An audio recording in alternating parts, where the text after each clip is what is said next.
పూరా లోకల్. రాష్ట్ర రాజకీయాల్లో త్రిశంకు స్వర్గంలో వస్తున్న బీసీ రిజర్వేషన్ 42% అమలవుతుందా లేదా అనే సందిగ్ధ పరిస్థితుల్లో స్థానిక ఎన్నికలు కూడా కోర్టు ఆర్డర్తో ఓవైపు నిర్వహించాలని చెప్తే మరోవైపు ప్రభుత్వము తాము చేసిందంతా చేసాము, అయితే ఇదంతా కూడా కేంద్ర ప్రభుత్వం చేతిలో ఉందని చెప్తున్న పరిస్థితి. మొత్తానికి బీసీకి జరుగుతున్న అన్యాయం ఏంటి, బీసీల కోరిక ఏంటి, బీసీల డిమాండ్ ఏంటి, దీనిపైన ఇప్పటికే కుల సంఘాలన్నీ కూడా ఒకటై బీసీ సంబంధించి రిజర్వేషన్పై ఒత్తిడి చేస్తున్న పరిస్థితి మనం చూసే ఈ మధ్యకాలంలో బీసీ బంద్ కూడా నిర్వహించడం జరిగింది.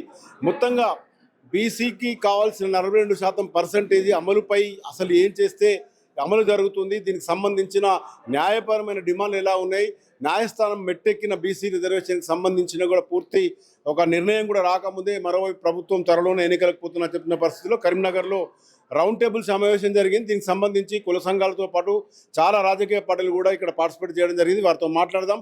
అసలు వీరి డిమాండ్ ఏంది, ఈ సమావేశానికి సంబంధించిన పూర్తిగా చర్చల్లో జరిగిన అవుట్పుట్ ఏంటి తెలుసుకునే ప్రయత్నం చేద్దాం.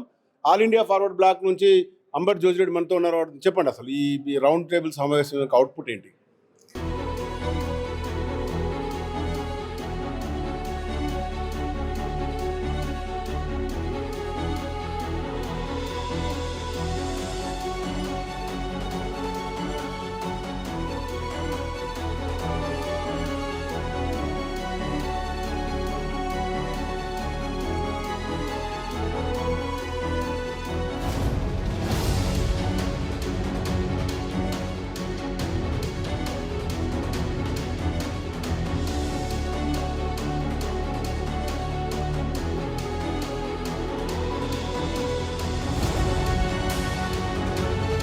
రౌండ్ టేబుల్ సమావేశం యొక్క అవుట్పుట్ ఏంటంటే, ఈరోజు ఏదైతే 42% రిజర్వేషన్ని కేంద్ర ప్రభుత్వం అడ్డుకుంటుందో దానికి వ్యతిరేకంగా ఏం చేయాలి, కార్యాచరణ ఏంటి, అసలు బీజేపీ పార్టీలో ఉన్న బీసీ మంత్రులు కావచ్చు, ఎంపీలు కావచ్చు, వాళ్ళు ఏం చేస్తున్నారు అనే దాని మీద ఎక్కువ చర్చ చేయడం జరిగింది.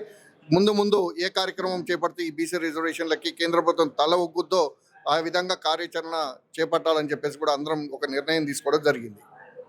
అంటే ఇప్పుడు ఈ రౌండ్ టేబుల్ సమావేశానికి సంబంధించి బీసీకి సంబంధించి ఎవరు అడ్డుకుంటారనేది మీరు స్పష్టంగా తేల్చారా? ఈరోజు మనం గమనించినప్పుడు ప్రజలందరూ కూడా గమనించాల్సిన విషయం ఏంటంటే, కాంగ్రెస్ ప్రభుత్వము ఇస్తా అని చెప్పింది, వాళ్ళు అసెంబ్లీలో తీర్మానం చేయడం జరిగింది, అదేవిధంగా జీవో ఇవ్వడం జరిగింది. కోర్టులో జీవో పక్క పెట్టినా కూడా ఆ రోజున రాజ్యాంగ అసెంబ్లీలో తీర్మానం ఏదైతే జరిగిందో ఆ తీర్మానానికి సపోర్టుగా బీజేపీ కూడా ఆ రోజు పాల్గొన్నది అసెంబ్లీలో. కానీ కేంద్ర ప్రభుత్వంలో పెండింగ్ పడింది, రాష్ట్రపతి ముత్తర ఆగిపోయి అక్కడ పెండింగ్ పడింది. కాబట్టి ఇలా కేంద్ర ప్రభుత్వం అందే బాధ్యత. కాబట్టి అక్కడ ఉన్నది ఎవరు? అక్కడ బీజేపీ ప్రభుత్వం ఉన్నది, బీసీ ప్రధానమంత్రి ఉన్నాడు, బీసీ మంత్రులు ఉన్నారు, అయినా కూడా బీసీ ఎంపీలు ఉన్నా కూడా మన తెలంగాణ 42% కోసం ఎవరు మాట్లాడకుండా నోరెత్తకుండా చూస్తున్నారు. కాబట్టి వాళ్ళకి వ్యతిరేకంగానే వాళ్ళే వ్యతిరేకాలని చెప్పేసి మేము భావిస్తున్నాం.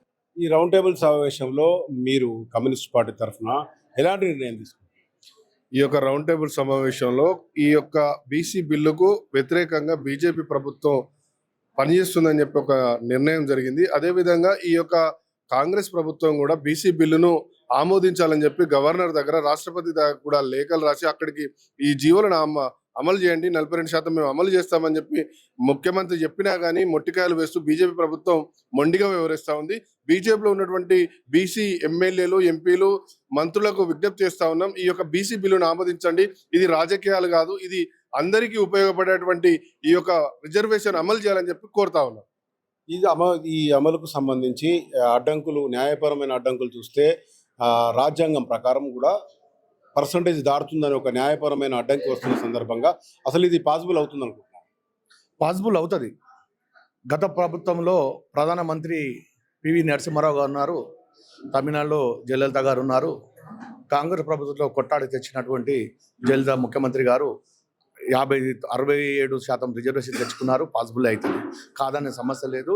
ఇప్పటికైనా ఈ తెలంగాణ రాష్ట్ర కాంగ్రెస్ పార్టీ ఢిల్లీ పోయి హైదరాబాద్ ఢిల్లీ పోవడం కాదు, అఖిలపక్ష నాయకులను పట్టుకొని, బీసీ నాయకులను పట్టుకొని, కుల సంఘాల నాయకులను పట్టుకపోయి ఢిల్లీలో మీరు పోయి జంతర్ మంతర్గా ధర్నా చేస్తుడు కాదు, పార్లమెంట్ ముట్టడి చేయండి. ఈ పార్లమెంటులో బిల్లు వచ్చేరాక పోరాడండి. మా నాయకులను బీసీ సంఘానికి తీసుకుపోయి 2 రోజులు ఢిల్లీలో మకాం వేసుకొని పార్లమెంట్ ముట్టడి కార్యక్రమం చేస్తే అప్పుడున్న వాళ్ళ మనసు కరిగి మనకు రిజర్వేషన్ 100% కల్పిస్తారని చెప్పి తెలియజేస్తున్న బీసీ సంఘాల తరఫున.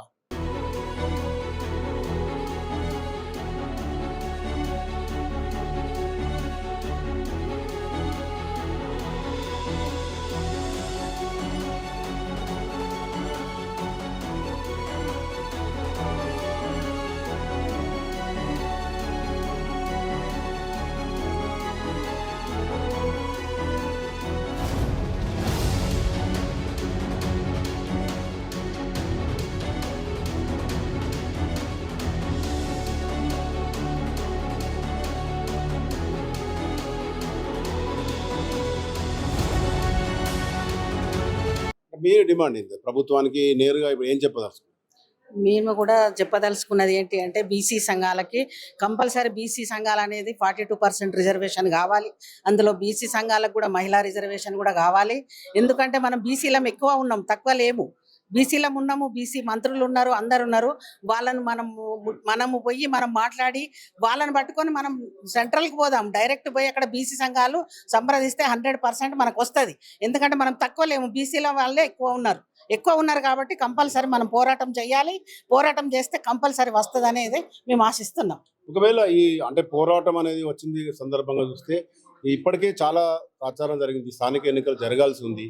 రిజర్వేషన్ ప్రక్రియ పూర్తి కాకముందు ఎన్నికలు పోయే పరిస్థితి లేదు. ఓవైపు కోర్టు పెట్టమంటుంది, మరోవైపు ప్రభుత్వం ఇంకా వెయిటింగ్లోనే ఉంది. రేపు ఎల్లుండో నిర్ణయం తీసుకున్న పరిస్థితిలో మీ కార్యాచరణ ఎలా ఉంది? పాత పద్ధతిలో రిజర్వేషన్లు అనుగుణంగా నిర్వహించుకుంటే స్థానిక ఎన్నికలు నిర్వహించుకుంటే మాకు అభ్యంతరం అని హైకోర్టు చెప్పింది. కానీ ఈ మొత్తం ఎపిసోడ్లో అసలు రాజ్యాంగ సవరణ చేయకుండా బీసీ రిజర్వేషన్ అమలు అయ్యేటువంటి పరిస్థితి లేదు. రేపు రాబోయేటటువంటి శీతాకాల సమావేశాల్లో కేంద్రంలో ఉన్నటువంటి బీజేపీ ప్రభుత్వము 50% రిజర్వేషన్లు ఏదైతే స్లాబ్ ఉందో దాన్ని ఎత్తివేస్తూ పార్లమెంట్లో చట్టం చేస్తే, రాజ్యాంగ సవరణ చేస్తే మాత్రం సాధ్యమవుతుంది. 9వ షెడ్యూల్లో చేర్చాల్సిన అవసరం కూడా లేదు. ఇక్కడ కాంగ్రెస్ పార్టీ కూడా అసెంబ్లీలో తీర్మానం చేసి 50% పరిమితి ఎత్తేస్తూ అసెంబ్లీలో తీర్మానం చేసి అప్పుడు కేంద్ర ప్రభుత్వానికి పంపిస్తే అప్పుడు కేంద్రం కారణంలో పడుతుంది. అందుకోసం అని చెప్పి రాష్ట్ర ప్రభుత్వం చేయాల్సిన పని రాష్ట్ర ప్రభుత్వం చేయాలి, కేంద్రం చేయాల్సిన పని అప్పుడు ప్రజలు తెలుసుకుంటారు. ఇప్పటికైతే ఈ రిజర్వేషన్ల అంశంలో మాత్రం నిజంగా బీసీల ద్రోహి, బీసీల వ్యతిరేకి మాత్రం బీజేపీ పార్టీ అని స్పష్టంగా అర్థమవుతుంది. ఇక్కడికి వచ్చిన వాళ్ళు కూడా అదే అర్థం చేసుకున్నారు. రేపు భవిష్యత్తులో గ్రామాన బీజేపీని ఎండగట్టేటువంటి కార్యక్రమం కూడా తీసుకుంటామని చెప్పేసి, అట్లాగే ఇక్కడ ఉన్నటువంటి కేంద్ర సహాయ మంత్రిగా ఉన్నటువంటి బండి సంజయ్ ఇల్లు కూడా ముట్టడించే కార్యక్రమాన్ని కూడా ఒక భవిష్యత్ కార్యాచరణలో తీసుకునేటువంటి అవకాశం కూడా ఉందని చెప్పి స్పష్టం చేస్తుంది.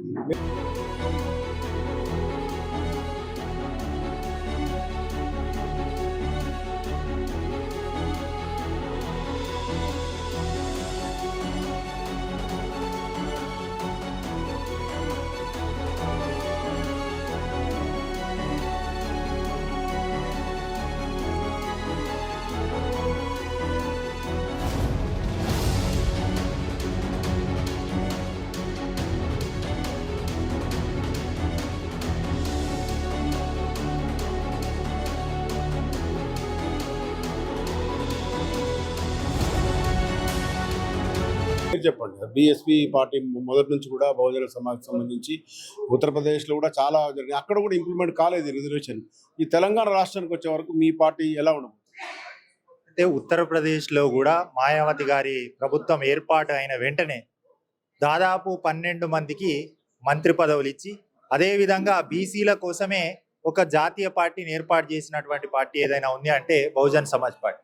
మాన్యశ్రీ కాంశీరామ్ గారు ఏం చెప్పారంటే బీసీల సమస్యే ఈ భారతదేశ సమస్య అనేటటువంటి నిదానంతో అప్పుడు ఉన్నటువంటి మండల కమిషన్ అమలు చేయడంలో, బీసీ రిజర్వేషన్ అమలు చేయడంలో దాదాపు 42 రోజులు ఈ ఢిల్లీలో జంతర్ మంతర్ దగ్గర దీక్ష చేసినటువంటి సందర్భం. ఆ దీక్ష చేస్తున్నటువంటి సందర్భంలో ఇప్పుడు ఏదైతే తెలంగాణ రాష్ట్రంలో ఉన్నటువంటి కాంగ్రెస్ కానీ, ఇప్పుడు కేంద్రంలో ఉన్నటువంటి భారతీయ జనతా పార్టీ, ఈ 2 పార్టీలు కూడా పూర్తిగా వ్యతిరేకించినాయి. అప్పుడు ఉన్నటువంటి ఎల్కే అద్వానీ గారు కమండల రథయాత్ర అని చెప్పి వారు యాత్ర చేశారు. అయితే ఇప్పుడు ఉన్నటువంటి కాంగ్రెస్ కూడా అప్పుడు వ్యతిరేకించినటువంటి పరిస్థితి ఉంది.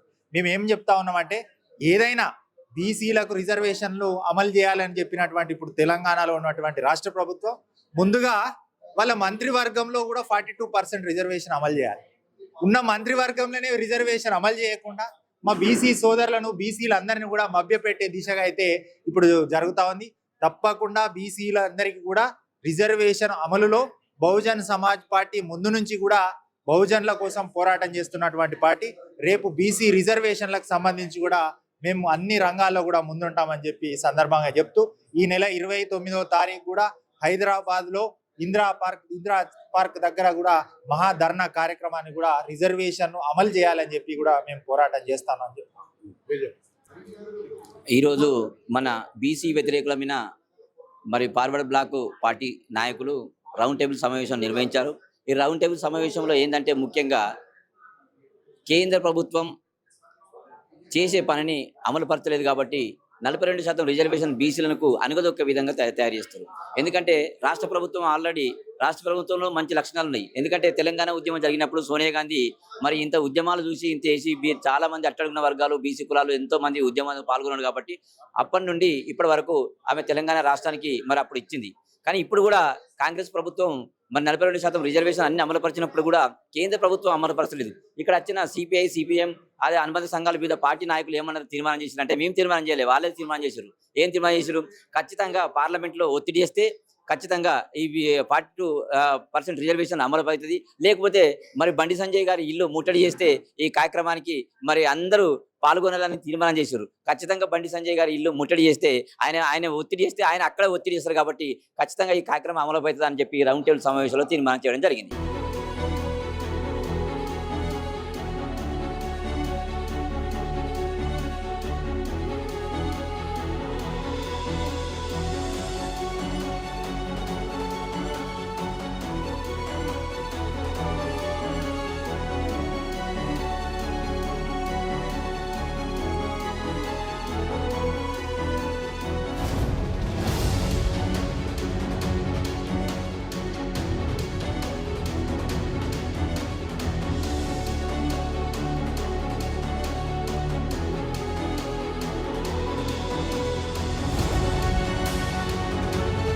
ఇది మొత్తంగా చూస్తే బీసీ రిజర్వేషన్కి సంబంధించి ఇప్పటికే ఓవైపు రాష్ట్ర బంధు మొన్నటికి నిర్ణయించిన బీసీ సంఘాలన్నీ కూడా ఈరోజు రౌండ్ టేబుల్ సమావేశాన్ని కరీంనగర్ జిల్లా వేదికగా చేయడం జరిగింది. మొత్తానికి కేంద్ర ప్రభుత్వం పైనే ఈ రిజర్వేషన్కి సంబంధించిన అమలు పైన వారు డిమాండ్ చేస్తున్న పరిస్థితి.